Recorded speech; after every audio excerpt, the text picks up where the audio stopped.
Assalamu alaikum. This is Jubaid Ahmed Chaudhary. Welcome to Jubaid's English Corner.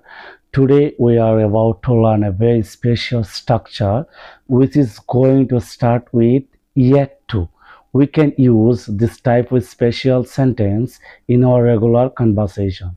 So let's get started. Yet to. Yet to বলতে এখনো কিছু করিনি বা করেনি। বাক্যে এখানে কিছু করিনি বা করেনি কিন্তু ভবিষ্যতে করার সম্ভাবনা আছে বোঝালে আমরা yet to ব্যবহার করব। এটা স্ট্রাকচার হবে subject plus am is are plus yet to plus verb, মানে মেইন ভার্ব বসবে। ওকে, এখন যদি আমরা বলি আমি এখনো কাজটি করিনি, I am yet to do the work, I am yet to do the work। আমি এখনো বিয়ে করিনি, I am yet to marry।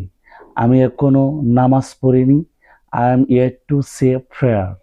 আমি এখনো তাকে টাকা দেইনি, I am yet to give him money। আমি এখনো বাড়ি ক্রয় করিনি, I am yet to buy the house। আমি এখনো বাজারে পৌঁছিনি, I am yet to reach to the market। আপনারা চাইলে এভাবে আরো অনেক সেন্টেন্স তৈরি করতে পারেন। ওকে, বাই বাই।